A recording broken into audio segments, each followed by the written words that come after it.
ko nanjye bajya bansuzugura ngo umwana wanjye uzamwe buruse ngo nawe ajye kwiga mu Buholandi ngo babandi bansuzuguraga ngo bazambone nanjye ndi mu modoka nziza bibarye. Mbega isengesho ry'ubupfu ngo bibarye ngo uzi ukuntu bajya bansuzugura ngo bakabona ngenda ku kagari ngo mana ngo nanjye uzanyibuke ngo nanjye zubaka ikizu kinini ngo n'imodoka nshya ngo maze bansuzuguraga ngo zajye mbanyuraho ngo wanisalimiye kwa Yeshima. Yesu ashengurwa nuko umuntu abantu bashobora kwiga ibintu agakurikirana ubumenyi ubugoye kubugeraho akabugeraho, ariko akamenya byose ntamenye ibyakiza umutima we, akamenya byose ntamenye ibizamukiza urubanza rw'Imana rutazabura kubaho, akamenya byose ntamenye guteganiriza iherezo ry'ubugingo bwe. Ibyo nibyo byashenguye umutima wa Yesu. Aravuga ati yemwe bantu b'iki gihe, iyo mubonye ijuru ryirabura mujye muvuga umutesho ejo hazaba umuvumbi kandi bukaramuka hameze nk'uko mwabivuze. Mwabona ijuru ritukura mutejo hazaba umucyo bikanagenda bityo. Atariko kuki mutazi kugenzura ibimenyetso by'ibihe? Icyo nicyo tugiye kwigira hamwe. Muri iki cyigisho tugiye kurebera hamwe byinshi mu bimenyetso by'ibihe, ibyo Yesu yadutegurije ko tugomba kubibona, kandi twabibona umuntu wese akavugurura isano afitanye n'Imana. Turagushimiye cyane Umuremyi wacu, wowe ufite ubugingo bw'ibihumeka byose mu maboko yawe. Imbabazi zawe no kugira neza kwawe nibyo biramira abanyantege n'abanyembaraga, izina ryawe rihimbazwe. Turagushimiye cyane Mukiza wacu, tugushimira ineza yawe kuko wagambiriye kugenderera iki kirere. Tugushimiye yuko wahiriye amateraniro yacu ubereye mu ntangira yayo kugeza muri uyu musozo, izina ryawe rihimbazwe. Tugushimiye cyane abashyitsi wararitse nabo bakitaba ijwi ryawe Mukiza wacu, bakazanwa no kugira ngo bumve ijambo ryawe. Turabasabiye uzabaye kuzabona imbabazi zawe. Tugushimiye ijambo ryawe tumaze kwiga Mukiza wacu, ritwibutsa ko twavukanye uburiyama no kononekara bitewe n'icyaha cyawe dukomokaho, ariko tugushimiye ibyiringiro duhaye ko mu butumwa bwiza tubasha kubyara ubwa kabiri mu maraso y'umwana wawe. Kamere y'icyaha turimo ikaganzwa, tukagira n'ikibonereye abatahajuru. Ubidukorere turakwinginze. Muri uyu mwanya tugiye gukomeza twiga ibindi, dusabye Umwuka Wera kugira ngo atuyobore mu byo tugiye gukomeza kwiga. Tubisabye mu izina rya Yesu, amen. Muraho kandi reka dukomeze. Noneho ni umwanya wo kwiga ijambo ry'Imana. Nk'uko twabibabwiye, tugeze mu mwanya w'icyigisho cya kabiri mu materaniro y'uyu munsi, aho turi bukomeze kwigira hamwe ijambo ry'Imana. Amazina twamaze kubibwira, reka noneho twihutire ku byo tugiye kwiga. Tugiye kwiga ubuhanuzi.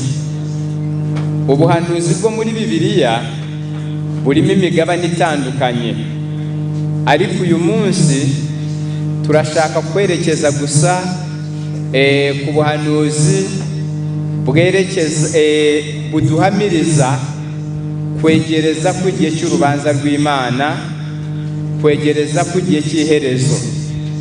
Ubwo nibwo buhanuzi bwo muri Bibiliya, nubwo harimo bwinshi, ariko iyo niyo topic tugiye kuvugaho uyu munsi.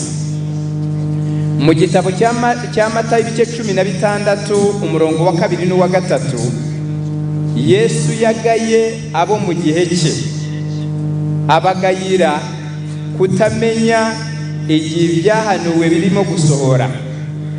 Munkundire nsoma ayo magambo mbere yuko twinjira bwite mu byo tugiye kwiga. Muri Matayo igice cya 16 Yesu yagaye abo mu gihe cye, abagaye muri aya magambo, kandi abagayira izi mpamvu zanditse ahangaha. Haranditse ngo, arabasubiza ati, iyo bugorobye muravuga muti harazamuka umucyo, muravuga muti hazaramuka umucyo kuko ijuru ritukura, na mu gitondo muti haraba umuvumbi kuko ijuru ritukura kandi ryirabura. Muzi kugenzura ijuru uko risa, ariko munanirwa kugenzura ibimenyetso by'ibihe. Yesu yashavujwe mu mutima we no kureba uburyo abantu bafite ubwenge, kandi koko abantu bafite ubwenge bajya bareba ijuru, agahanura uko ejo bizamera bikamera nk'uko yavuze. Ubwo bwenge abantu barabufite, ariko ababazwa nuko abantu bafite ubwenge bwitegereza ibintu bikomeye, ariko bakananirwa gusobanukirwa ibibegereye, ibibari hafi, ibyoroheje kumvikana, ntibabirebe kandi ari byo bifite agakiza k'imitima yabo. Icyo cyashenguye umutima wa Yesu. Yesu ashengurwa nuko abantu bashobora kwiga ibintu, agakurikirana ubumenyi, ubugoye kubugeraho akabugeraho, ariko akamenya byose ntamenye ibyakiza umutima we, akamenya byose ntamenye ibizamukiza urubanza rw'Imana rutazabura kubaho, akamenya byose ntamenye guteganiriza iherezo ry'ubugingo bwe. Ibyo nibyo byashenguye umutima wa Yesu. Aravuga ati, yemwe bantu b'iki gihe, iyo mubonye ijuru ryirabura mujye muvuga umutesho ejo hazaba umuvumbi, kandi bukaramuka hameze nk'uko mwabivuze. Mwabona ijuru ritukura mutejo hazaba umucyo, bikanagenda bityo. Atariko kuki mutazi kugenzura ibimenyetso by'ibihe? Icyo nicyo tugiye kwigira hamwe. Muri iki cyigisho tugiye kurebera hamwe byinshi mu bimenyetso by'ibihe, ibyo Yesu yadutegurije ko tugomba kubibona, kandi twabibona umuntu wese akavugurura isano afitanye n'Imana. Nk'uko tubisoma mu gitabo cy'ibyakozwe n'intumwa, ibice ni 17, umurongo ni uwa 31. Imana yo mu ijuru ariyo yaremesheje ijuru ububasha bwayo, ariyo yaremesheje isi ububasha bwayo. Imana yimana amazi agakama, yayatanga kubika isi, nk'uko byanditswe mu gitabo cya Yobu ibice 12. Iyo ngiyo ifite umwuka n'ubugingo bwacu twese mu maboko yayo. Yashizeho umunsi wo kuzaciriraho imanza abari mu isi bose, abakomeye n'aboroheje, abagabo n'abagore, abakire n'abakene. Imana yagennye uwo munsi wo kuzabaciriraho imanza. Ariko kuko Imana ari umutunzi w'imbabazi, ntabwo uwo munsi yabugize ubwiru. Mu buhanuzi yaratubwiye kugira ngo itazadutungura, ahari tugacirwa urubanza ruduciraho iteka, kandi turamutse tumenye igihe Imana yabigeneye, twakagize imyiteguro ituma tuzatsinda mu rubanza. Reka tubanze dusome ibyo ngibyo. Ibyakozwe ibice 17, ndasoma mpereye ku murongo wa 30 hamwe n'uwa 31. Haranditse hati, nuko iyo minsi yo kujijwa Imana yarayirengagije, ariko noneho itegeka abantu bose bari hose kwihana. Umurongo wa 31, kuko yashyizeho umunsi wo guciraho urubanza rw'ukuri rw'abari mu isi, izarukisha umuntu yatoranije, kandi ibyo yabihamirije abantu bose ubwo yamuzuye. Imana nk'uko tumaze kubivuga, iyi yaremye isi dutuyeho, iyi iyobora gutera kw'imitima yacu, iyi Mana ifite umwuka mu bugingo bwacu mu biganza byayo, yashyizeho umunsi wo kuzaciriraho imanza z'ukuri abari mu isi bose. Ibyo yabihamije ubwo yazuraga Yesu Kristo, ari we yahaye ubutware bwo kuzaca izo manza. Noneho Imana ni inyembabazi. Mu gitabo cya Daniyeli 8 hatubwira ko yageneye isi igihe kingana igihe kingana n'imyaka 2300,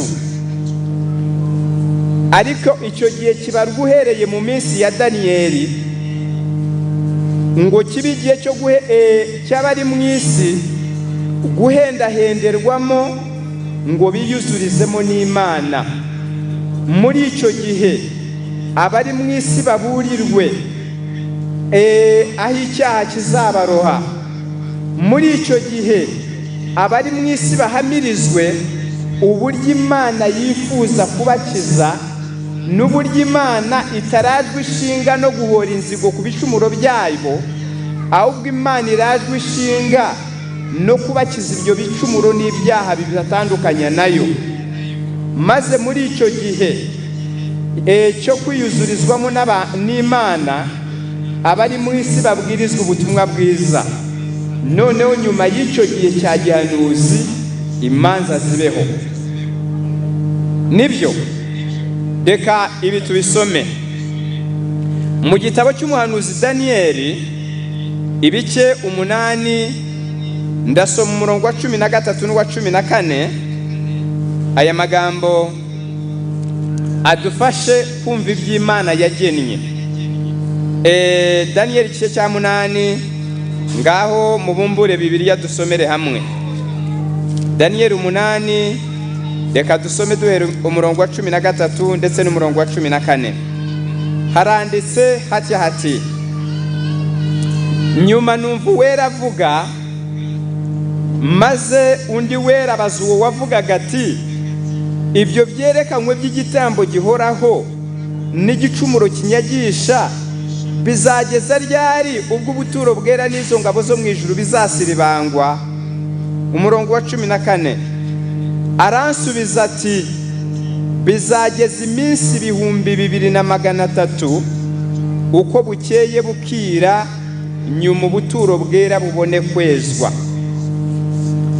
Kuko aya magambo uwayasoma uko nyasomye ntabwo yayasobanukirwa. Mu nkundire tugire gake tubisobanuraho. Mu iyerekwa rya gihanuzi Daniyeli yeretswe ibyerekeranye n'iminsi y'imperuka, ariko cyane ko iby'Imana yavuganaga nawe n'iby'Imana yamuhishuriraga byabaga ari ku nyungu z'abatuye ku isi n'abazaba batuye ku isi mu gihe Imana izaba igiye gukora ibyo byakozwe. Byatumaga marayika amusobanurira ingingo ku yindi y'ibyo yeretswe, kugira ngo bitere abari mu isi kwitegura iby'Imana yagambiriye kuzakora. Ibikubiye muri iri yerekwa ry'iminsi 2300 iyo umuhanuzi Daniyeli yahishuriwe, ni ubuhanuzi bwa Bibiliya bwerekana igihe kirekire kingana n'imyaka 2300, kuko muri Bibiliya, mu mvugo ya Bibiliya, byanditswe mu gitabo cyo kubara ibice 14 ku murongo wa 34, kimwe no mu gitabo cya Ezekiyeli ibice 4 umurongo wa 6, hatubwira ko mu mvugo ya gihanuzi, iyo muri Bibiliya mu mvugo y'umwuka bavuze umunsi, baba bavuga igihe cya gihanuzi kingana n'umwaka. None ibyo bihamwa n'iyo mirongo ya Bibiliya tumaze kubabwira.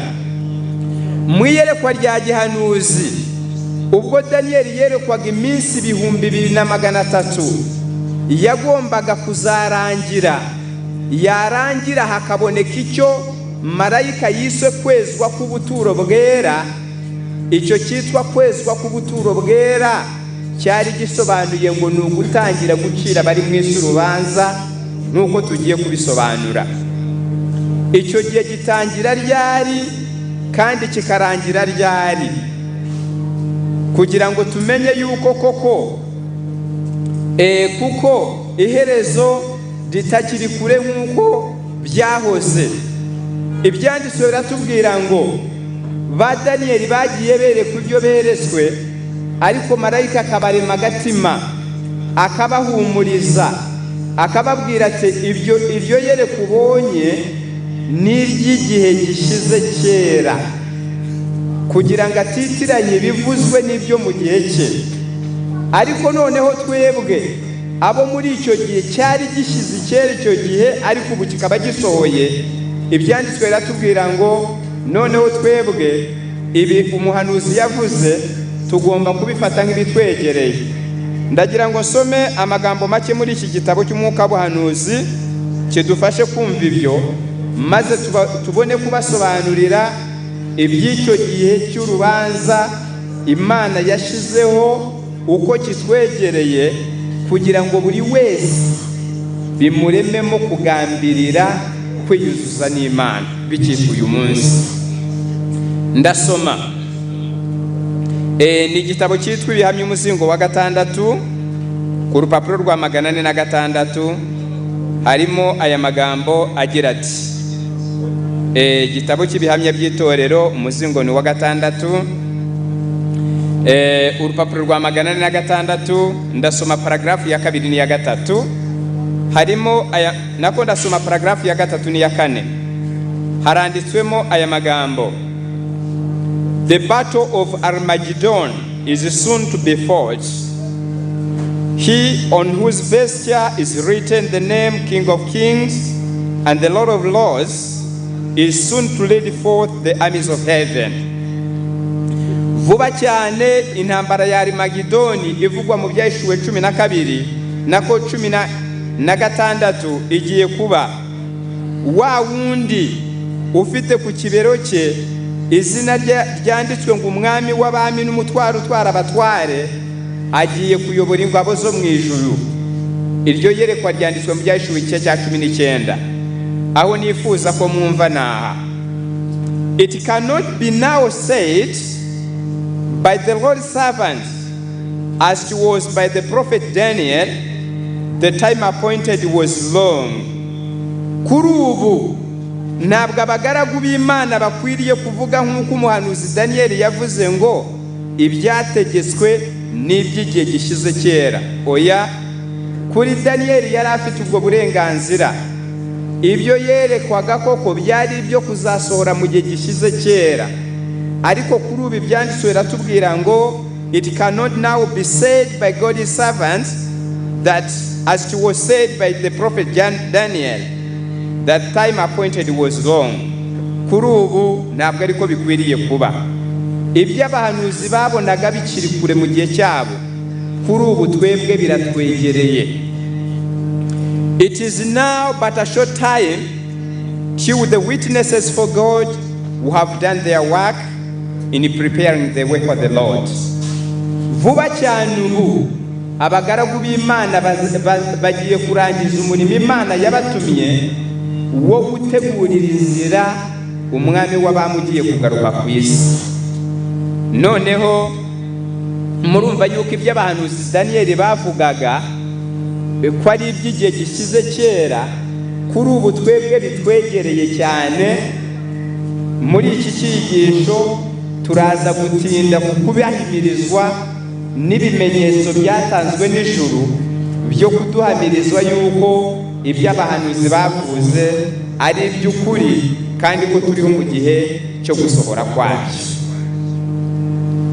Noneho ya minsi 2300 nababwiye nta mwanya wo kwisobanura cyane, ariko ni igihe kingana n'imyaka 2300 iyi Imana yageneye abari mu isi ngo biyuzuze n'Imana.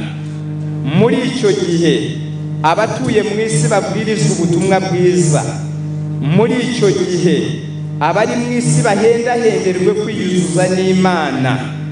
Muri icyo gihe abari mu isi bahamirizwe uko Imana yifuza kubakiza. Muri icyo gihe abari mu isi bihanangiririzwe kuva mu byaha byabo, maze nyuma y'icyo gihe urubanza rubone kugera. Ya tariki twasomye mu gitabo cy'ibyakozwe n'intumwa, iyi Imana yagennye igashiraho yo gutangira gucira abantu urubanza ibigezweho. None kugira ngo tutaba mu kirere, icyo gihe gitangira ryari kandi kikarangira ryari? Kugira ngo ncungure igihe kuko dufite byinshi byo kuvuga, reka niyambaza igitabo cyitwa Uwifuzwa ibihe byose. Mu gitabo cyitwa Uwifuzwa ibihe byose, abafite iki Kinyarwanda murarebera mu Ikicyigisho cya 23, noneho paje y'Icyongereza turasoma. Abafite iki Cyongereza turasoma paje ya 233, turahera turasoma paje ya 233. Haranditse hati the burden of Christ's teaching was, the time is fulfilled and the kingdom of God is at hand. Repent you and believe the gospel. Ingingo nkuru y'ibyo Yesu yigishaga yari iyi ngo igihe kirasohoye, ubwami bw'Imana buri hafi, nuko mwihane mwizere ubutumwa bwiza. Thus the gospel message as given by the Savior himself was based on prophecies. Uko niko ubutumwa bwiza Yesu yabwirije bwari bwubakiye ku buhanuzi. The time which he declared to be fulfilled was the period made known by the angel Gabriel to Daniel. 70 weeks, said the angel, are determined upon thy people and upon thy whole city, to finish transgression and to make an end of sins, and to make a reconciliation for iniquity, and to bring in everlasting righteousness. Igihe Yesu yabwirizaga mwumve, the burden of Jesus' message was, the time is fulfilled. Ibyo Yesu yigishaga byari byubakiye ku ijambo rivuga ngo igihe kirasohoye. Icyo gihe Yesu yavugaga gisohoye cyari igihe ki? Nibyo tumaze gusoma hano, reka tubisobanure. Ngo icyo gihe Yesu yavugaga ko gisohoye ni cyagiye marayika Gabriel yabwiye Daniyeli mu gice cya 9 umurongo wa 24, aramubwira ngo ibyumweru 70 bitegekeye ubwoko bwawe. Ubu ndasobanura ibyo tumaze gusoma hano. Bitegekeye ubwoko bwawe n'umurwa wera, kugira ngo ibicumuro bicibwe, ibyaha bitangirwe impongano, ibyaha bitangirwe impongano, haze gukiranuka kw'iteka. Noneho mwumve rero, ibyanditswe biratubwira ngo icyo gihe gitangira ryari kandi kikarangira ryari. Haranditse ngo marayika yabwiye Daniyeli ngo ubimenye kandi ubyitegereze, yuko uhereye igihe bazategekera i Yerusalemu kuhasana no kuhubaka, nibwo icyo gihe cyagombaga gutangirwa kubara. Noneho mwumva ubusobanuro bw'icyo gihe ndase ku ntego. Haranditse ngo the command to restore and build Jerusalem, as completed by the decree of Artaxerxes, went into effect in the autumn of 457 BC. From this time, 483 years extended to the autumn of AD 27.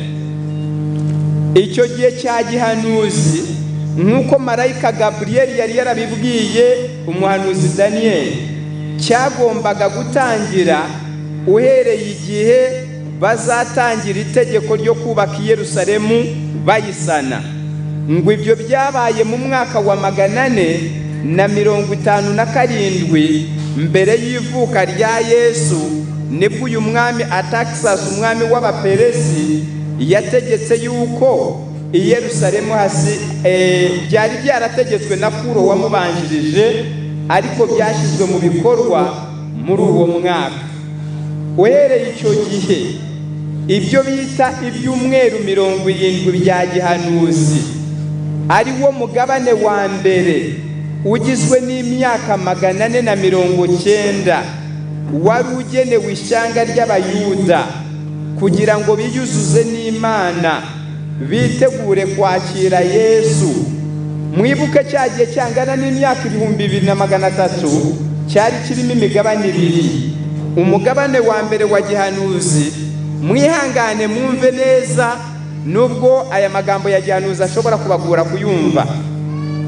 Igihe cya gihanuzi kingana n'imyaka 2300 aricyo gisomwa muri Daniyeli 8:14, ni igihe cyagenewe ab'isi muri rusange ngo biyuzurizemo n'Imana, babwiririzwemo ubutumwa bwiza, bategurizwa urubanza rw'Imana, kuko igihe Imana yagennye cyo gutangira gucira abari mu isi imanza cyabaga kitaragera. Muri icyo gihe kingana n'imyaka 2300 gitangira uhereye igihe batangiye itegeko ryo gusana i Yerusalemu, ubwo Abayuda b'abanyagano bavanwaga iyo banyazwe mu gihe cya mbere yo kuza kwa Yesu. Aribyo dusomye hano ko byabaye mu mwaka wa 457 mbere y'ivuka rya Yesu. Habanze gusohora umugabane wa mbere w'iyo myaka wari ugenewe ubwoko bw'Abayuda, wari ugizwe n'imyaka 490. Iyo myaka yarangiranye n'urupfu rwa Yesu. Urupfu rwa Yesu rwabaye imyaka 490, ariyo yitwa ibyumweru 70 mu buhanuzi bwa Daniyeli, isigaje imyaka 3 n'igice kugira ngo irangire. Muri iyo myaka 3 n'igice yari isigaye ngo igihe cyo kwihanganirwamo gucyanga y'Abayuda kirangire, Yesu yategetse abigishwa be muri Luka n'Amata igice cya 10:5, arababwira ati nimugende mubwirize ubutumwa bwiza, nimuzajye mu Basamariya cyangwa mu midugudu y'abanyamahanga. Arababwira ati ahubwo mube muri Yerusalemu gusa.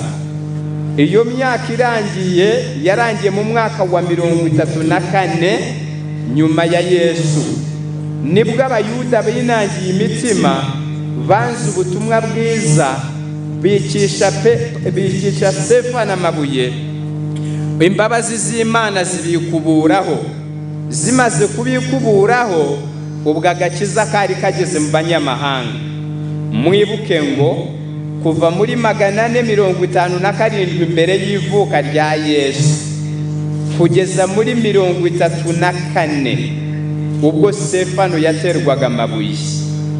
Muri icyo gihe muri ya myaka 2300 hari havuyemo 490.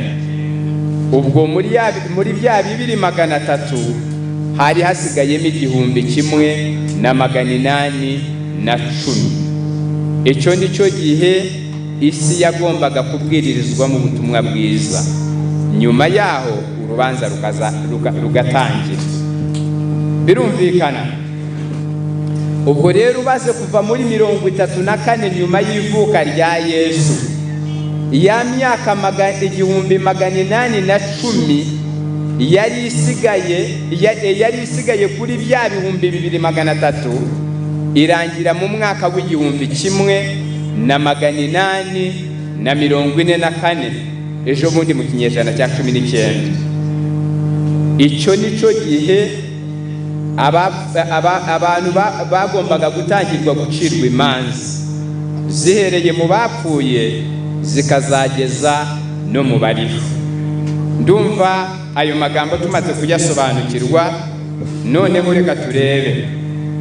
Imana kuko ari umutunzi w'imbabazi, itifuza yuko hazagira umuntu n'umwe utsindwa mu rubanza keretse wabyihitiyemo. Yabonye yuko hari abantu batazumvira ijwi ry'ibyanditswe, batazumvira Bibiliya. Imana itanga ibimenyetso bizaduhamiriza yuko iri hafi kugenderera isi ikayicira urubanza. Maze Yesu ahanura ibimenyetso byagombaga kubaho. Imana ikavugira muri ibi byaremwe tudategeka.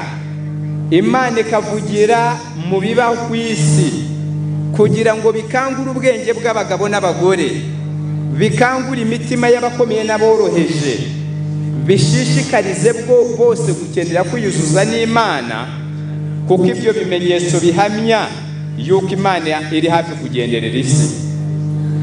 Birumvikana ibi bimenyetso Yesu yavuze yari nk'undi mubwiriza wa kabiri, kugira ngo hirya y'ubutumwa bwiza bubwirizwa bari mu isi, ariko Imana yiyambaze n'ibimenyetso bibera ku isi, bikaba ku zuba, bikaba ku nyenyeri, bikaba ku zuba, bikagaragarira mu nyanja,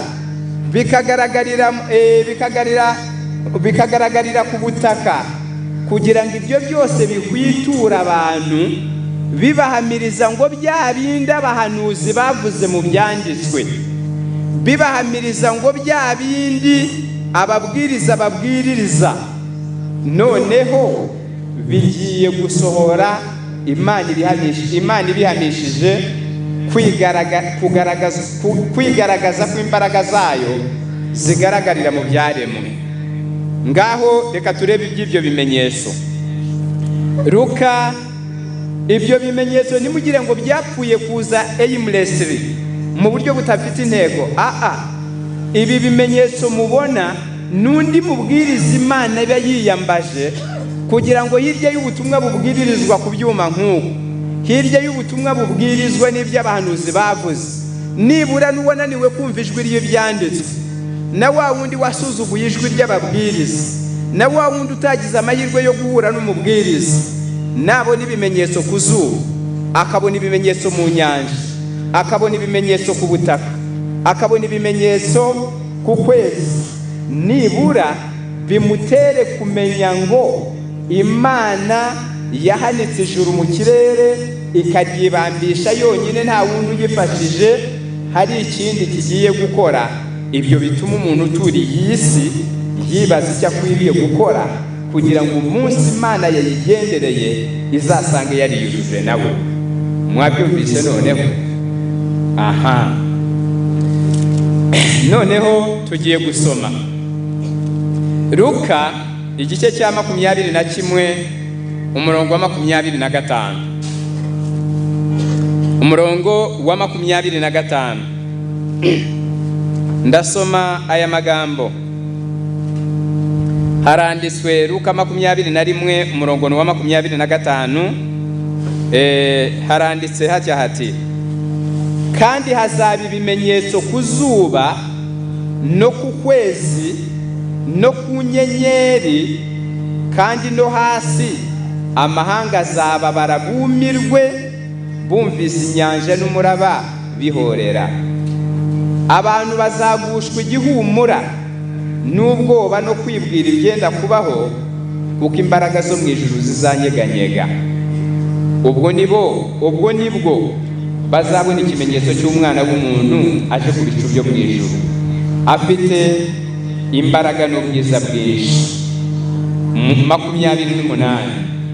Nuko ibyo nibitangira kubaho, muzararame mwubure imitwe yanyu, kuko gucungurwa kwanyu kuzaba kwenda gusohora. Ngaho reka tugire icyo dusobanura kuri ibi dusomye. Cyagiye twasomye cy'urubanza Imana yagennye cyo gutangira gucira abantu imanza mbere yuko kigeramo Imana yemeye yuko ibi byavuzwe na Yesu mu gitabo cya Luka byagombaga gutangira gusohora kandi bikazakomeza gusohora kugeza Yesu agarutse, ariko itangiriro ryo gutangira gusohora kwabi byagombaga gutangira gusohora cya gihe Imana yagennye cyo gucira bari mu isi imanza kiri hafi, kugira ngo ibe nka alamu yo guteguza bari mu isi, ngo bya bindi ababwiriza bajyaga bababwiriza, bya bindi mwajyaga musoma mu bitabo ntimumenye igihe bizasohorera, gusohora kw'ibi bimenyetso ku zuba, gusohora kw'ibi bimenyetso ku butaka, byagombaga kuba ari integuza Imana yiyambaje kugira ngo abari mu isi bamenye ngo bya bindi bajyaga basoma by'Imana kugenderera isi igatangira kuyicira urubanza, none itariki yabyo iregereje. Ibi Yesu yavuze muri Luka byatangiye gusohora ryari kandi byari bigamije iki? Dusome igitabo cyitwa Intambara Ikomeye. Mu gitabo cyitwa Intambara Ikomeye turasoma igihe ibi byatangiye gusohorera, noneho nicyo byari bigamije. Icyo gihe byari bigamije ibi bintu bikurikira. Ngaho reka dusome iki gitabo cyitwa Intambara Ikomeye. Ibi bimenyetso Yesu yavuze byo byaje ari ubuhamya bw'umwihariko, ari undi mubwiriza Imana yongeye ku majwi y'ababwiriza basanzwe bamamaza ijambo, kugira ngo abari mu isi nibabona ibi bamenye ngo burya bya bindi ababwiriza bajya bavuga igihe cyabyo kiregereje, bya bindi tujya twisomera muri Bibiliya nitumenye igihe cyabyo, noneho imbaraga z'Imana zirimo kunyeganyeza isi n'amarenga Imana irimo kuducira, ngo bya bindi ababwiriza bavuze by'igihe cy'Imana guciramo abari mu isi urubanza kiregereje. Ari nayo mpamvu Yesu yavuze ngo ibyo nibitangira kubaho muzararame, mwubure imitwe yanyu, murebe hejuru, kuko igihe cyo gucungurwa kwanyu kizaba cyenda gusohora. Ngaho reka dusome igihe ibyo byatangiye gusohorera maze tumenye icyo byari bigamije. Iki gitabo cyitwa Intambara Ikomeye. Ibi Yesu yavuze byo kunyeganyezwa kw'imbaraga zo mu ijuru byatangiye bitya. Ndasoma urupapuro rwa 304, igitabo cyitwa Intambara Ikomeye. Abafite iki Kinyarwanda murebe mu Ikicyigisho cya 17. Haranditse ngo the prophecy not only tells the manner and object of Christ's coming, but it presents tokens by which men know when it is near. Ntabwo ubuhanuzi buvuga gusa uburyo Yesu azagaruka n'ikizatuma agaruka, ahubwo bunerekana ibimenyetso bizahamiriza abantu ko noneho kuza kwe kwegereje. Jesus said, Yesu yaravuze ati, there shall be signs on the sun and on the moon and on the stars. Ni ya magambo tumaze gusoma muri Luka. Yesu yaravuze ngo hazaba ibimenyetso ku zuba no ku kwezi no ku nyenyeri. The sun shall be darkened and the moon shall not give her light, and the stars of heaven shall fall, and the powers that are in heaven shall be shaken. Yaravuze ati inyenyeri zo ati izuba rizizima, ukwezi nikuzaga umwezi wako, n'inyenyeri n'inyenyeri zizijima zizagwa, kandi imbaraga zo mu ijuru zizanyeganyega. Noneho ibi Yesu yavuze byatangiye gusohora ryari kandi byari bigamije iki? Gusohora kwabyo kwari gufitiye ubuhe butumwa abatuye mu isi? ndetse nta nubwo byagombaga gusohora rimwe ngo birekeraho, ahubwo hari igihe cyagenwe bigomba gutangira gusohorera, ariko bikazaba progressive, bikazakomeza gusohora kugeza Yesu agarutse. Ariko gusohora kwabyo byatangiye ryari kandi hari harimo ubutumwa buhe ku batuye isi? Ndasoma noneho ibi byavuzwe na Yesu muri iki gitabo, dusoma ko byatangiye gusohora. Iyo page niyo ndi bukomeze gusoma, ariko paragraph ya 2 ndabwira abafite intambara ikomeye mu Cyongereza n'urupapuro rwa 304, musome paragraph ya 2. Mu Kinyarwanda murashakira mu Ikicyigisho cya 17 haranditse ngo these signs were witnessed before the opening of the 19th century. Ibi bimenyetso byatangiye kugaragara mbere yuko ikinyejana cya 19 gitangira. The most terrible earthquake that has been recorded, in the fulfillment of this prophecy, they occurred in the year 1755. The most terrible earthquake that has been recorded. Mugusohora kubu buhanuzi, mugusohora kwibi Yesu yari yaravuze, byabaye mu mwaka w'icyamagana 755. Haba igisiti gikomeye kuruta ibyigeze kubaho byose mu mateka y'isi.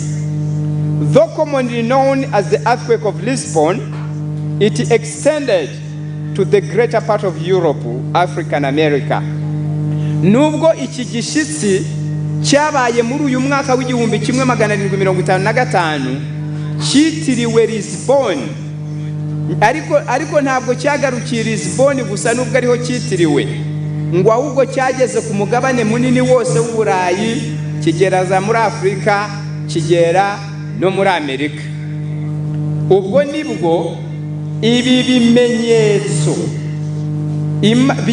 bigomba kugaragarira ku kwezi, ku nyenyeri no ku bitaka. Iby'Imana yagombaga kwiyambaza kugira ngo bikingure ubwenge bw'abari mu isi, bifasha Imana kumvikanisha ibyanditswe mu by'Bibiliya yuko igihe cyo gucira abantu urubanza gisohoye. N'iki ibyo bimenyetso cyari kigamije? Nk'uko nabisobanuye kandi niba mwabyumvise, igihe cyo gutangira gucira abantu urubanza, Imana ihereye ku bapfuye ku muturage wa mbere wo ku isi, igahera ku bapfuye bacira imanza. Icyo gihe cyagombaga gutangira mu mwaka w'igihumbi 1844, ariho ku iherezo rya ya myaka 2300 ivugwa mu gitabo cya Daniyeli. Noneho mbere yuko icyo gihe kigera, ababwiriza bari barabibwirije mu byanditswe byari birimo byanditswe, ariko Imana yemera kunyeganyeza imbaraga z'isi, imbaraga z'ijuru zirahungabana, kugira ngo icyo gishitsi nacyo kibundi mubwiriza uteguza ngo igihe cyo gucira abantu urubanza kiregereje. Uhereye uwo munsi kugeza Yesu agarutse, ibishitsi nk'ibyo bizakomeza kubaho. Ibishitsi nk'ibyo bizakomeza kuba. Iyo mubibonye nimuzagire ngo ni imiremerwe y'isi yahindaguritse, barakubeshya. Ni ubutumwa bw'Imana ibishaka gukangura abari mu isi no kubabwira ngo bya bindi musoma igihe cyo gusohora kwabyo kiregereje. Bya bindi bajya bababwiriza igihe cyo gusohora kwabyo kiregereje. Niwo mugambi w'ibyo bimenyetso bigaragara ku zuba, bikagaragara ku kwezi, bikagaragara ku nyenyeri, bikagaragara ku butaka, bikagaragara mu nyanja. Burya ububaye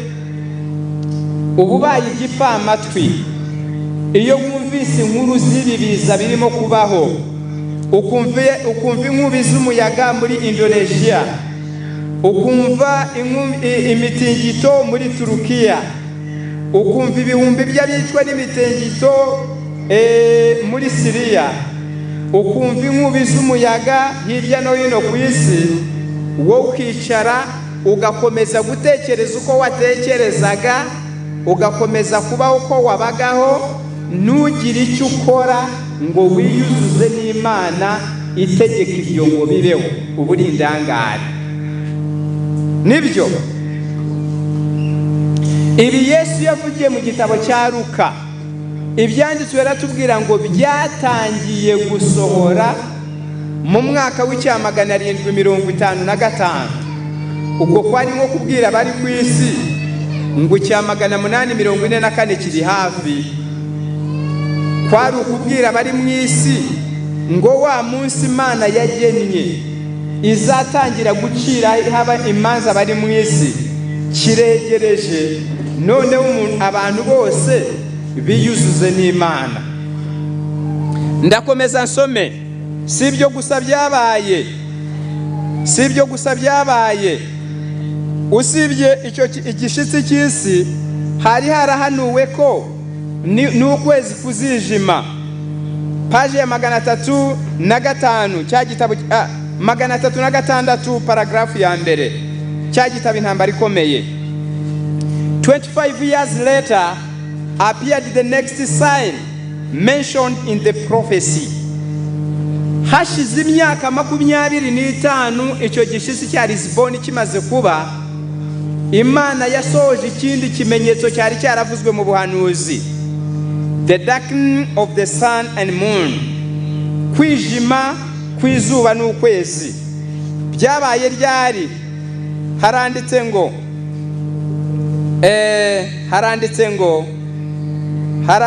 hati on 19th of May 1780 this prophecy was fulfilled. Ubu buhanuzi bwo kwijima k'ukwezi no kwijima kw'izuba bwasohoye tariki ya 19 z'ukwezi kwa gatanu mu cya 780. Ubwo ijuru ryari ryongeye gukomanga mu bundi buryo. Details uko byagenze muzabisome muri iyo paragraph. Mbega amagambo avunaguye y'ukuntu byagenze muzabyisomera, ariko byasohoye nabyo muri uwo mwaka 1780, kandi ntibyagarukiye aho, bizakomeza. Burya n'izindi mbaraga Imana ibivugira muri ibi byaremwe tudategeka, kugira ngo nibura ijwi ry'ibyaremwe ryongera imbaraga ku ijwi ry'ababwiriza, nibura rubanda bumve icyo Imana ishaka kuvugana nabo. Si ibyo gusa, ikimenyetso cya gatatu cyari cyaravuzwe, dusoma kwari ukugwa kw'inyenyeri. Ibi nabyo byabaye mu mwaka w'1833. Ndabisoma ndetse biba ku itariki ya 13 z'ukwezi kwa 11. Reka nsome icya gitabo cyitwa Intambara Ikomeye. Noneho murarebera muri chapter ikurikiyeho, ni chapitre ya 18 ku bafite igitabo cy'Ikinyarwanda. Abafite icyo cyongereza murareba 333. Ndasoma paragrafu ya mbere. Haranditse ngo, in 1833, 2 years after Miller began to present in public the evidences of Christ's soon coming, the last of the signs appeared, which were promised by the Savior as tokens of his second coming. Mu mwaka w'1833 hari hashize imyaka 2 umubwiriza witwa Miller atangiye kubwiriza ku mugaragaro, anatanga intangamugabo yuko kugaruka kwa Yesu kwegereje. Nibwo ikimenyetso cya gatatu mu byo Yesu yasezeranye nk'integuza zo kuzagaruka kwe nabwo cyasohoye. Yesu yari yarabivugiye muri Matayo 24 umurongo wa 29 aravuga ngo the stars shall fall from heaven, aravuga ngo inyenyeri zizagwa zivuye mu ijuru. Ibyo byasohoye bite rero? haranditse ngo this prophecy received a striking and impressive fulfillment in the great meteoric shower of November 13, 1833. Ubwo buhanuzi bwageze ku muzuro wabwo ku itariki ya 13 Nzeri umwaka w'833. Noneho iby'Imana yavuze yarabikoze, ariko twebwe icyo tubwiye gukora turamutse tubibonye, yaravuze ngo ibyo nibitangira kubaho muzararame mwubura imitwe yanyu murebe hejuru, kuko gucungurwa kwanyu kuzaba kwegereje. Bana b'Imana, ndagira ngo mbabwire ngo ubuhanuzi buvuga ibyo kugaruka kwa Yesu n'impamo. Ubuhanuzi buvuga igihe cy'Imana kugenderera abari mu isi kabashyira urubanza n'impamo. Kandi ibimenyetso Imana yamenye yuko hari abatazumvira gusa imirongo ya Bibiliya, hari n'abazayumva bagashidikanya. Yongeraho ijwi ry'ibyaremwe, aravuga ati muzabona ibimenyetso ku zuba, twarabibonye dukomeje no kubireba. Muzareba ibimenyetso ku kwezi, twarabibonye dukomeje no kubireba. Aravuga ati muzabona ibimenyetso ku butaka, imyuzure, imitingito y'isi, inkubi z'imiyaga, inkongi z'imiriro. Ibyo byose nimubibona nimukagire ngo it is just a mere change in elements of nature. No, nimukagire ngo ni imihindagurikire yaje mu bintu byaremwe. Haba hari akaboko k'Imana karimo kubinyeganyeza kugira ngo gakangurire buri muntu wese uzabyumva, gakangurire buri wese uzabireba kwiyuzuza n'Imana no gushaka uko yakurwa ku rubanza mbere y'uko Yesu amucira urubanza. Birumvikana neza? Reka nkomeze.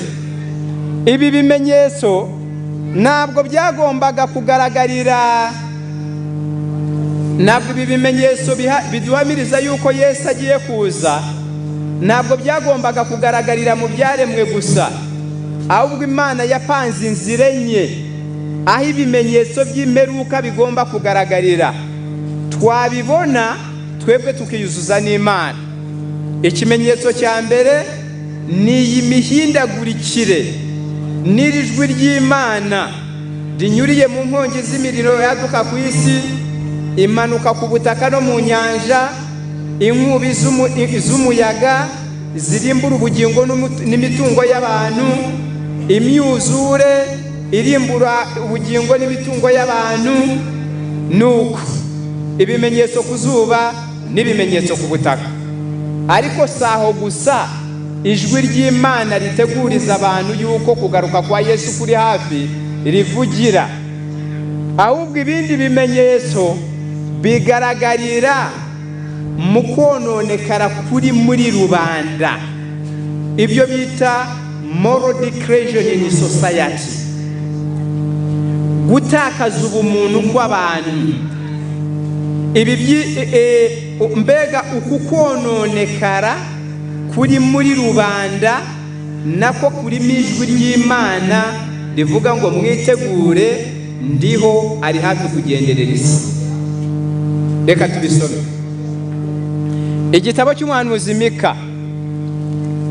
Igitabo burya hari ibimenyetso by'imperuka bigaragariye mu byaremwe nk'uko tumaze kubisobanura, ariko hari n'undi mubwiriza ukwiriye kubwirizwa n'utarumva isomo rya Bibiliya, cyangwa hari ibintu ukwiriye kubona wenda mu bana bawe, ubundi mu bavandimwe bawe, ubundi mu baturanyi bawe, cyangwa muri rubanda rwa kure, ariko wabibona bikaguhamiriza yuko Imana iri hafi kurekeraho kwihanganira bari mu isi bateye batyo. Reka nsome Mika igice cya 7. Ni ibimenyetso by'iherezo, ni ibimenyetso by'uburakari bw'Imana buri hafi kugenderera isi, ariko bigaragarira muri rubanda. Nibi Mika igice cya 7. Uyu muhanuzi yanyujije ijisho rya gihanuzi mu binyejana byinshi, maze yitegereza ishusho ya rubanda rwo mu minsi y'imperuka, maze aruvuga muri aya magambo: ntabwo mwo murambwira ngo ibyo yabonye biriho cyangwa tubitegereze mu gihe kizaza. Reka nsome, nimara gusoma murambwira ngo iyi shusho ya rubanda umuhanuzi Mika yabonye iriho kuri ubu cyangwa tuyitegereze mu gihe kizaza. Ndasoma. Umuhanuzi aravuga ati: mbonye ishyano, kuko meze nk'ushaka imbuto zo ku mpeshyi ahamaze gusarurwa, cyangwa nk'ugiye guhumba imizabi y'isarura rishize, ari nta seri ryo kurya, kandi umutima wanjye urarikiye imbuto z'umutini z'umwima mbere. Ni umugani abanje guca, tutarareba icyo uyu mugani usobanuye. Reka tubanze turebe gukomera k'uyu mugani. Umuntu wenda ari umubyeyi utwite, akararikira ikigori cy'umubeya ari nko mu kwa 8, ubwo ntaba abonye ishyano. Uyu muhanuzi nawe yaravuze ati: mbonye ishyano, kuko meze nk'ushaka imbuto zo ku mpeshyi ahamaze gusarurwa, cyangwa nk'ushaka umuzabibu kandi isarura rishize, kandi aho umutima wanjye urarikiye imbuto z'umutini nazo z'umwima mbere. Yari ashatse kuvuga iki rero? Haranditse ngo abubaha Imana bashize mu isi, kandi mu bantu nta n'umwe utunganye. Gushaka umuntu wubaha Imana akayitinya, gushaka umuntu utunganye, uwo mwagura nimwandikirane ntazaguhuguze, uwo wabitse ibanga ntazarimene, uwo wabwira ko wahemutse ntazakwandagaze. Gushaka umeze atyo mu bantu ni nko gushaka imbuto yo ku mpeshyi ahamaze gusarurwa. Nibyo uwagutuma uwo ubugushije ishyano, kuko uba utenda kumubona, uhereye kubo muvukana. Ntabwo mwagura ngo mubure gukora mitasiyo, ngo wiringiye yuko ibyo mwaguze ari ibyawe. Ibyo ni byo umuhanuzi yavuze ati: mbonye ishyano, kuko meze nk'ushaka imbuto zo ku mpeshyi ahamaze gusarura. Mbega nk'umubyeyi urarikiye icyo atenda kubona. Uko niko bimeze gushaka umuntu utunganye, gushaka umuntu utunganye, wabitse ibanga ntazarimene, wabitse akazakubikurira, mwagura ntazaguhuguze, ukurusha imbaraga akakubaha, ukurusha agaciro akakubaha, ugukunda ntacyo wamuhaye, ubura ibyuha ntagusebye. Gushaka umeze atyo ni umubyizi, ntabwo byoroshye. Noneho reka dukomeze umurongo wa 2. Abubaha Imana bashize mu isi, niko umuhanuzi avuga. Ariko uwaba ariho muri iki gihe ashatse kujya impaka, yajya impaka. Umuntu yavuga ate ngo abubaha Imana bashize mu isi, kandi ari bw'insengero zarushijeho kuba nyinshi, na buri rusengero rukagwiza abayoboke? Ariko nubwo bimeze bityo, nanjye nawe turemeranya n'iri somo ngo abubaha Imana bashize mu isi. Kuko uko insengero zigwira, niko n'inganda zicura inzoga zigwira, kandi ntabwo zirahomba ngo kuko abazinywaga babaye abarokore. Nibyo uko insengero zigwira, niko na gereza zagurwa, kandi abajyanwayo ni babandi babarizwa muri za nsengero. Uko insengero zigwira niko imanza mu nkiko zigwira, kandi ubwo abaregana ni pasiteri na dikoni. Nibyo ni Karoli na Karolene. None se mugira ngo abo bose baba barabatijwe n'abapfumu? Babatijwe mu nsengero. Ibyo ni byo umuhanuzi yitegereje, aravuga ati abubaha Imana bashize mu isi. Kandi mu bantu nta n'umwe utunganye, bose bacira igico kuvusha amaraso. Umuntu wese ahingisha mwene se ikigo yamutega, amaboko yabo akorana ikibumwete. Umurongo wa 4, umwiza wo muri bo ameze nk'igitovu, urusha kuba intungane ameze nk'uruzitiro rw'amagwa. Ibi bishatse kuvuga iki?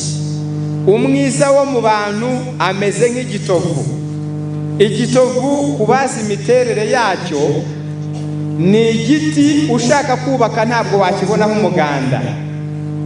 Kabiri, izuba ryakwishe ntiwacyugama munsi. Ni wa muntu mwaturana ukarwara ntazakurwaze, afite imodoka akaba atayikujyanamo nubwo waba uri kunda, waba ameze nk'igitovu. Ni byose Bibiliya iti umwiza wo mu bantu ameze nk'igiki.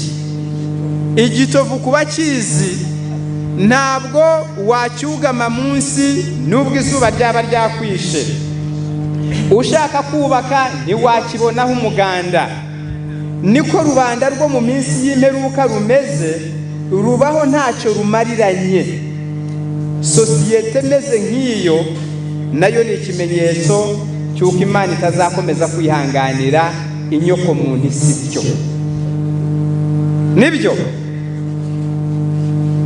ndakomeza nsome ibindi bigomba kuranga rubanda rwo mu minsi y'imperuka.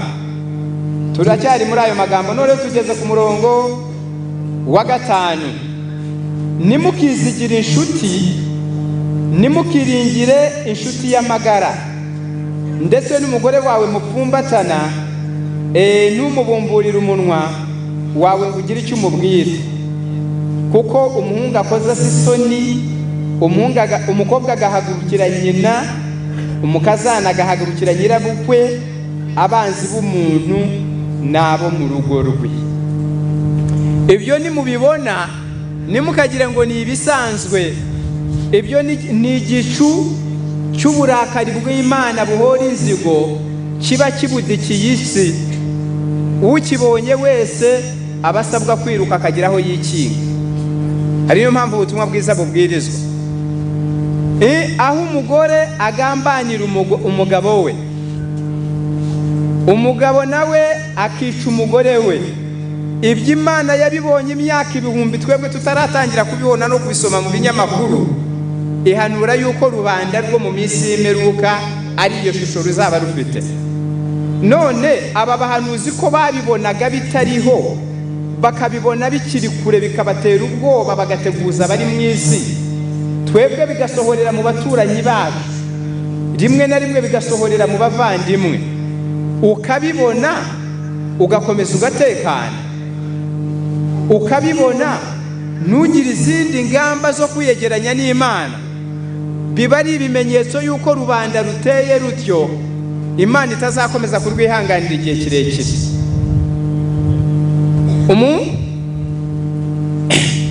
Haranditse ngo umuhungu azahagurukira se. Ubu wajya mu nkiko wasanga y'imanza z'umuhungu urega se, na se urega umuhungu we, umukobwa urega musaza we, musaza urega mushiki we. Mbega uwo mwaka mbega iyo shusho y'umwaka iri muri rubanda nimukayifate nk'ikintu kidafite icyo gitwaye mu maso y'ijuru. Ibyo nibyo bizanira umujinya w'Imana batumvira. ahandi haravuga ngo umukobwa azahagurukira nyina. Biriho cyangwa tubitegereze mu gihe kiri imbere? Ni ukuvuga ngo uzajya umuhanira mu mbere wagusubirize hanze. Kwa kundi wamujyanye mu mbere ni nyina ngo aramuhana, ibyo umaze kumubwira nawe ahaguruka kubwirire nk'ariya hanze, ngo wagira ngo bo n'ishyashya, maze nawe amakosa wakoze ayavugira imbere y'abaturanyi n'abagenzi. Rubanda nk'urwo ntabwo Imana yakomeza kurwihanganira igihe kirekire. Umukazana azahagurukira nyirabukwe, siko byanditswe? Kandi nibyo biriho. Aho nyirabukwe abura amazi, umukazana afite ikigega cyayo. Nibyo? Umukecuru baturanye akabura amazi ari nyirabukwe, umukazana afite ikigega cyayo. Na ba nyirabukwe rero abakecuru nabo si shyashya. Aho uzasanga umukazana nawe azerera n'abana, ahetse kamwe acigatiye akandi, nyirabukwe yiriwe mu rugo atamusigaranira n'umwe. Biriho cyangwa ntibiriho? Nibyo. Akajya gutashya udukwi, akajya guhingira udufaranga, niba ari utuntu acuruza akajya kuducuruza, ahetse akana acigatiye akandi, nyirabukwe yiriwe mu rugo atamusigaranira umwana. Iyo shusho, such declaration of morals, ntabwo Imana yabyihanganira. Birumvikana?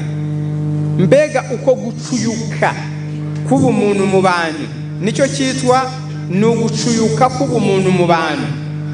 Nimukabifate nk'ibintu biri ku isi gusa, birimo igicu cy'amarenga y'Imana, yuko iyi si irimo kwegereza urubibi rwo kwihangana kw'Imana. Nibyo? Nyoka guhanire mu mbere, nawe umusubirize hanze, ujye kumuvuga mu bitangazamakuru.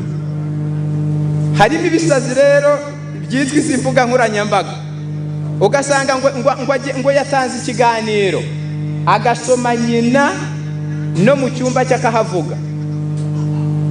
Ari umukobwa agasoma nyina, akabwira izo nkorarujungo z'abanditsi, ugasanga ni ukuri yanditse kuri nyina. Ntabwo Imana yakomeza kwihanganira rubanda rusa ruke igihe kirekire. Nuko reka dukomeze ducungure igihe. Umukazana na nyirabukwe byanditswe bityo, ariko mwebwe nimujya musoma no muri Bibiliya umugisha wa Rusi. Rusi ni umukobwa wo muri Bibiliya. Biteye isoni kuko yari umunyamahanga, atari no mu Isirayeli. Yakunze nyirabukwe, ntibanduranye umugabo wakiriho. Agira ibyago umugabo warapfa, ntiyatikura kuri nyirabukwe, arakomeza aramukunda. Nyirabukwe bararuhana, basangira ubusa, ntiyamwita igisambo. Nibyo? Imana yamugororeye kuba nyirakuruza wa Yesu. Mwari mubizi, uyu Rusi yaje gushyingirwa uwo bita Obedi. Obedi abyara Yesayi, Yesayi abyara Dawidi, Yesu avuka mu rubyaro rwa Dawidi. Ubwo yagandukiye nyirabukwe, mu bukene ntibasebanya, ubuzima burahinduka, bagahaha bakabisangira ntibasebanya. Amaze no gukira ashingiwe kwa Obedi, ntiyamwiryaho kwa Bowazi. Murakoze cyane.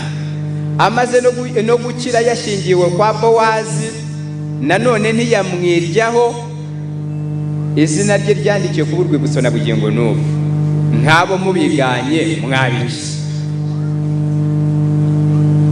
Noneho reka nsome, reka ibyo mbiveho. Nanone nsomye indi shusho ya rubanda rwo mu minsi y'imperuka muri Timoteyo wa kabiri 3 umurongo wa mbere kugeza ku wa 5. Noneho mbone kujya ku cyiciro giheruka cy'icyigisho cyacu. Timoteyo wa kabiri nawe yavuze ishusho ya rubanda rwo mu minsi y'imperuka.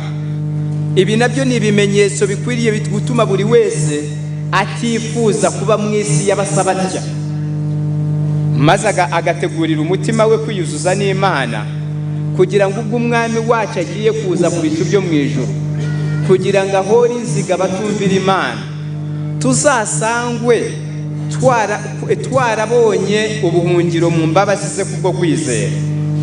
Ngaho reka dusome. Ubuhenebere buteye ubwoba bwo mu minsi y'imperuka. Ati mumenye yuko mu minsi y'imperuka hazaza ibihe birushya.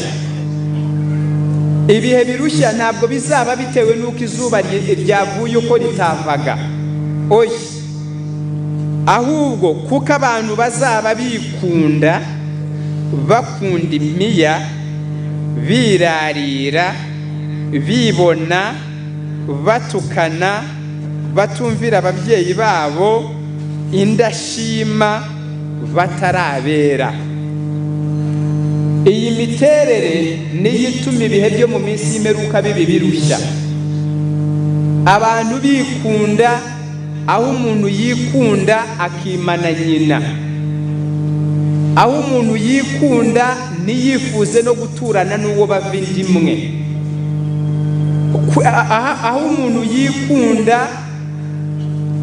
yikunda ntakunde ko hari umuvandimwe ucumbikiwe. Iyi miterere nimuyibona kimwe n'ibindi bimenyetso, Yesu ati mwubure umutwe murebe mu ijuru, kuko gucungurwa ko bacungurwa ko kuzaba kwegereza. Abantu bazaba bagenza bati bikunda, aho umuntu yikunda akagurisha umwana, mujye mubyumva, cyangwa aho umuntu yikunda akabura urukundo abigira, akavuga ati reka ngurisha umwana w'umuturanyi, atereka ngurisha umwana w'umuturanyi.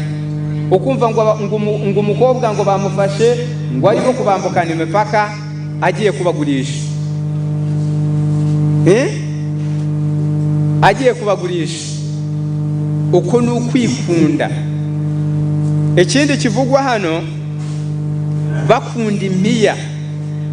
Aho umuntu akunda imiya akemera agatanga urugingo rwe, akikuramo impyiko bakamuha amafaranga, bakayiteramo uwo yarwaye, akayigurisha, atari impuhwe nibambagiriye wa murwayi ngo amuramire, ahubwo ari amafaranga ashaka, yamugera mu biganza akazapfata yariye. Kwikunda kujya gutera n'ubugoryi. Ndakomeza. Abantu ari indashima. Nacyo ni ikibazo gikomeye. Kuba indashima, umuntu ajya agira inzu iteye neza, ariko kubw'indashima umuturanyi we yazamura igisenge kirekire, nawe akajya kwiba, akajya gufata amadeni muri banke, akagurisha agasambu cyangwa inka iri kuzamuramira imbere, nawe agakuraho cya gisenge kitari gifite icyo kibaye, kugira ngo ashireho ikimeze nk'icy'umuturanyi we yasakaje. Ibyo nibyo bita kuba indashima. Ibyo ni umuzi w'ibibi byose. Ukuko ishusho ya rubanda ruteye rutyo ikwiriye gutera buri wese impungenge.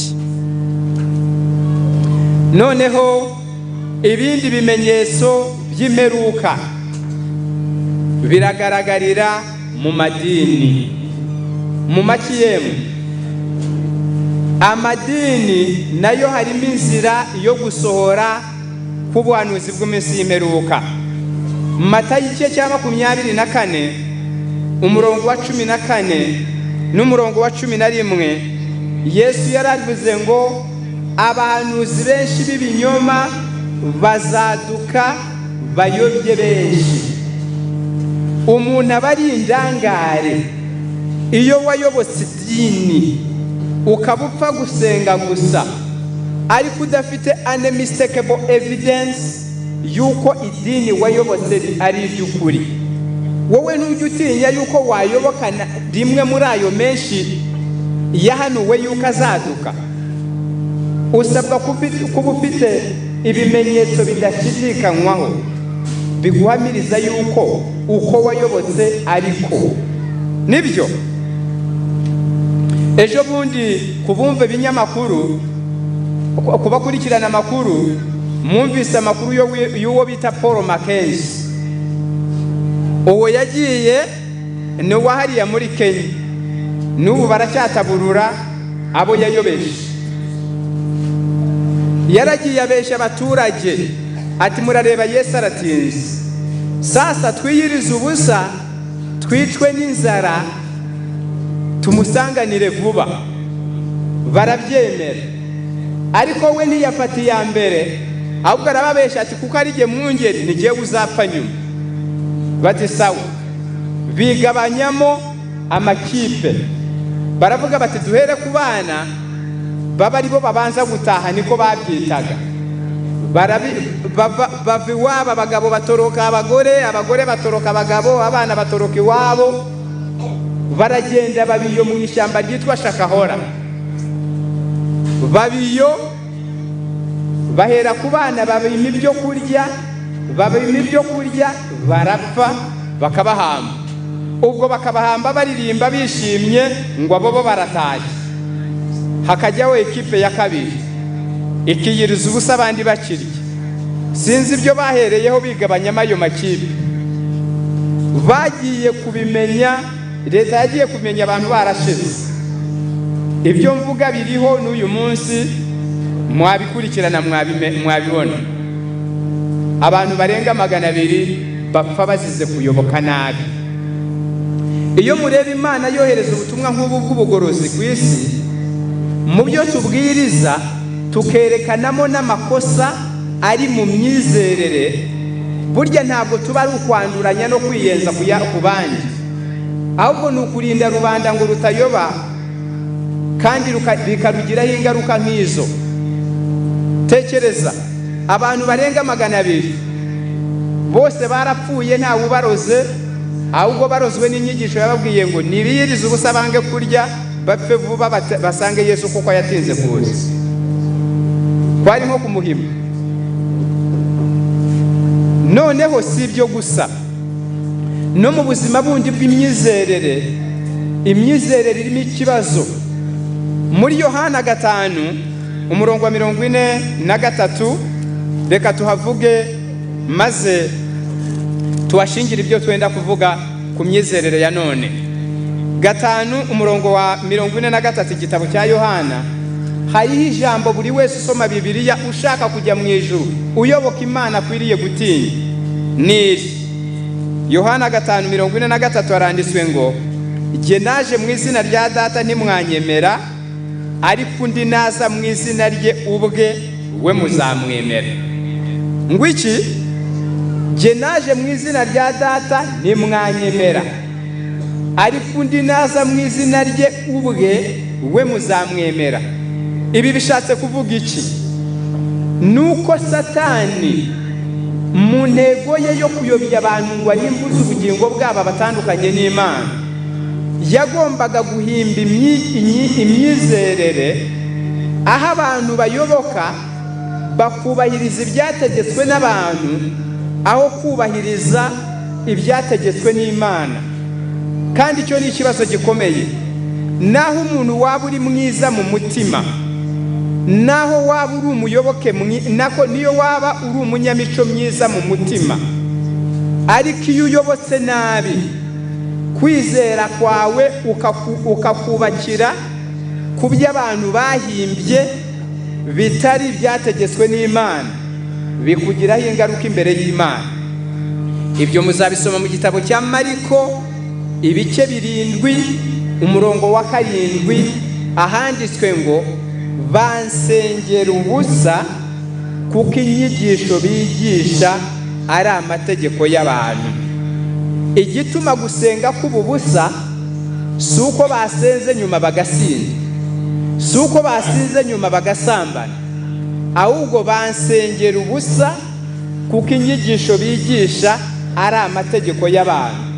Ibi bitwigisha ko hari n'abantu beza b'abanyamico myiza bataryarya mu mutima, ariko bashobora gusengera Imana ubusa bitewe n'ubushishozi buke butuma bubaka kwizera kwabo ku byategetswe n'idini aho kubaka kwizera kwabo ku byategetswe n'Imana. Erega niyo mpamvu Imana ijya yohereza mu isukuruzi. Nicyo cyatumye Imana yiyamira idini iryo ari ryo ryose gushyiraho indongozi zitari Bibiliya. Byanditswe mu gitabo cy'Imigani ibice 20 na ibice 30 ku murongo wa 5 n'uwa 6 haranditse ngo ijambo ry'Imana ryose rirageragezwa, niyo ngabikingira abayihungiyeho, ngo ntukagire icyo wongera ku magambo yayo kugira ngo itagucyaha ugasanga uri umunyabinyoma. Amadini ejo mu bibazo twabazaga hano hari uwatubajije ati mu bibazo byabazwaga hano harimo ibyasubijwe n'ibitarasubijwe, wenda n'umwanya wabyo n'uboneka nabyo biraza gusubizwa. Hari uwabajije ati ko muruhuka isabato mukaba mutabara abadive, idini ry'abadive ryo mwarihoye iki? Kimwe n'andi madini ari ku isi ryashyizeho indongozi, amategeko ariyobora anyuranye n'ijambo ry'Imana.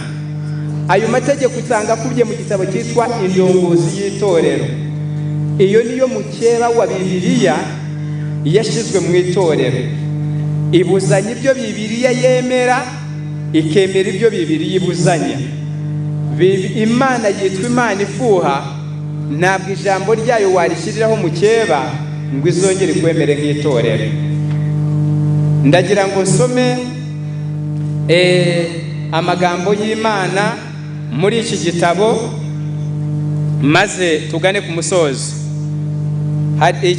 Hano hari igitabo cy'umwuka buhanuzi cyitwa ubutumwa bwatoranijwe umuzingo wa mbere. Urupapuro ni umuzingo wa mbere, urupapuro rwa 416. 416 harimo aya magambo avuga ngo Bibiliya niyo ndongozi y'itorero. Itorero ryose uzabona rifite indongozi y'itorero itari Bibiliya, uzaritinye rizakuyoboye, kuko Imana yatanze indongozi imwe niyo Bibiliya.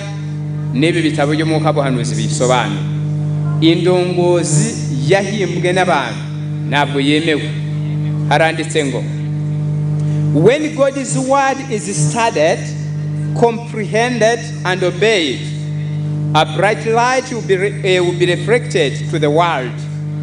Iyi jambo ry'Imana ryizwe rigasobanuka kandi rikumvirwa, umucyo urabagirana umurikira isi.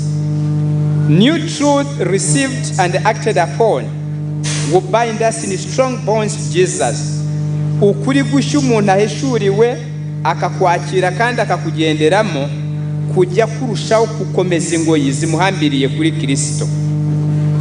The Bible and the Bible alone is to be our creed, the sole bond of union, the sole bond of union. Bibiliya y'ubwayo niyo ndongozi y'itorero, niyo murunga ubumbira abayizera mu bumwe, niwo murunga uhuriza abayemera mu bumwe. Ndakomeza. All who bow to this holy word will be in harmony.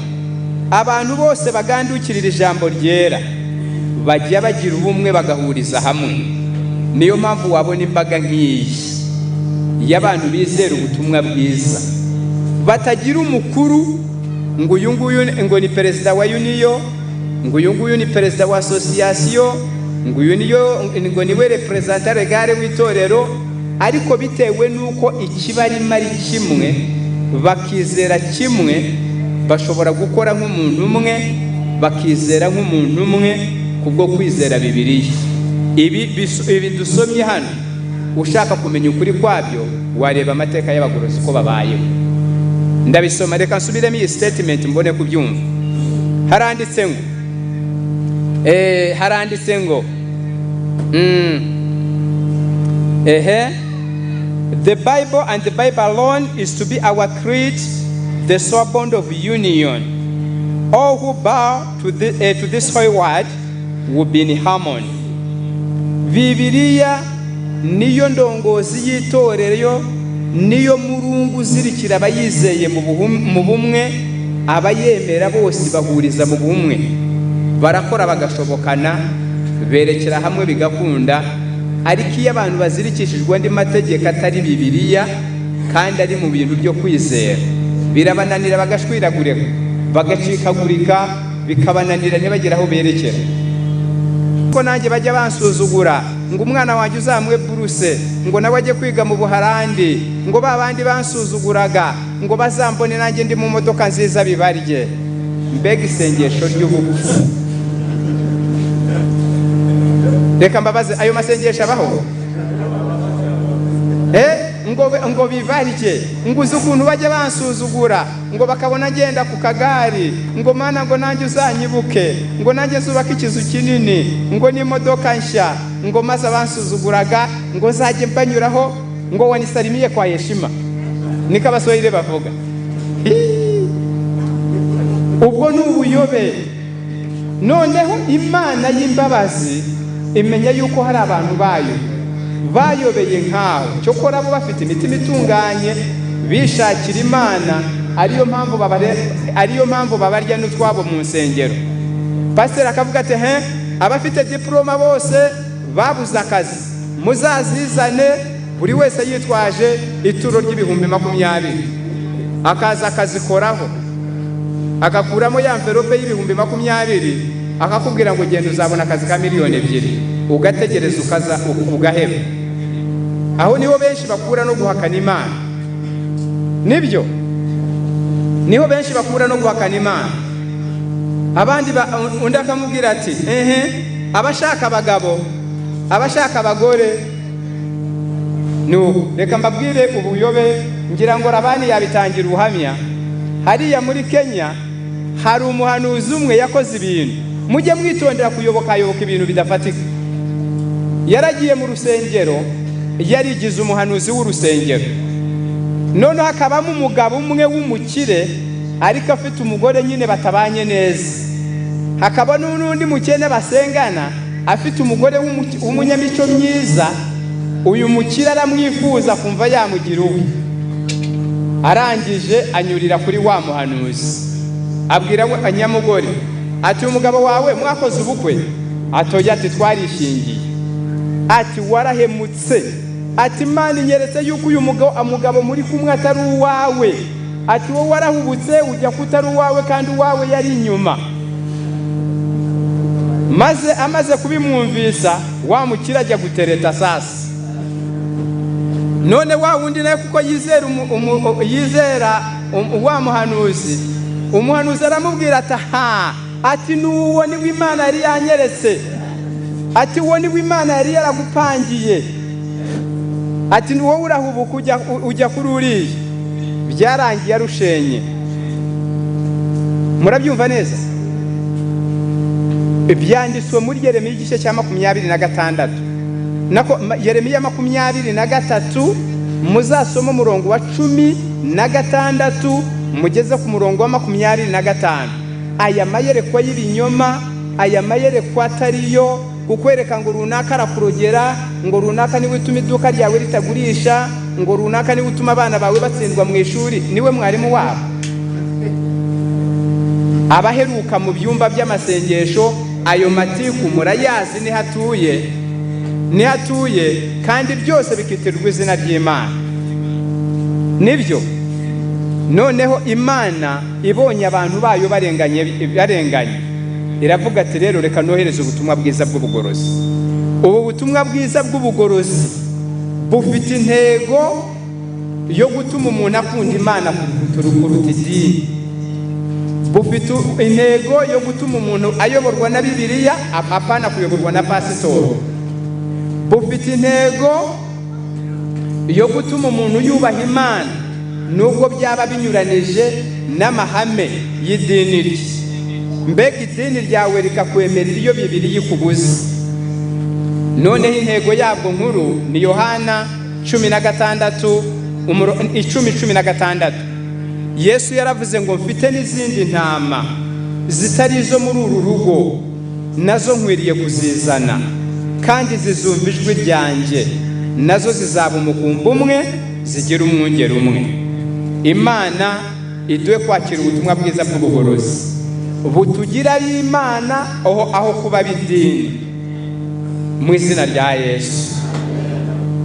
Mbere yuko nicara, bene data babashitsi, mwakoze kuza, kandi ubu butumwa Imana nimwe yabwoherereje kimwe n'abandi bose. Ni bande muri mwe nabo bifuza kwiyegurira Imana bakakira ubutumwa bwiza? Aho muri mumanika amaboko. Imana ibaha umugisha, barahari impande zose. Abo bene data babashitsi nabo bumvise ubutumwa bwiza bakaba babukunze, nabo bakaba bagiye kwinjira mu bwoko bw'Imana. Reka turirimbe indirimbo, mwene data amfashe kubakira. Nibyo rwose, ejo ku munsi w'ejo hari bene data n'abashiki bacu bitanze bemera ubugorozi, dushima Imana. Uyu munsi rero abandi bashaka kubiyongeramo batari abo b'ejo, bakavuga bati natwe kuri uyu mugoroba w'ubuhanuzi dushaka kwinjira mu itorero ry'Imana ry'abagorozi, tugafatanya kurwanya ibyaha n'ibinyoma, kugira ngo Yesu azasange turi mu mubare w'abakiranutsi, kugira ngo dusabe Imana ibidushoboze. Nk'uko umwigisha bivuze, tugiye kuririmba batambuke n'ingoga. Bene data bitegure kubakira, dusabire hamwe imbaraga kugira ngo Imana ibidushoboze. Nijwi ry'umugeri numva, ngaho mutambuke tabari mubakiza abo bantu Imana bicaye, batambuke baze zazembeye mu cyonero. mutambuke n'ingoga, umwanya wanyu muri gusanga nemuze ngaho mutambuke vuba vuba, muze hano imbere dufatanye gusenga.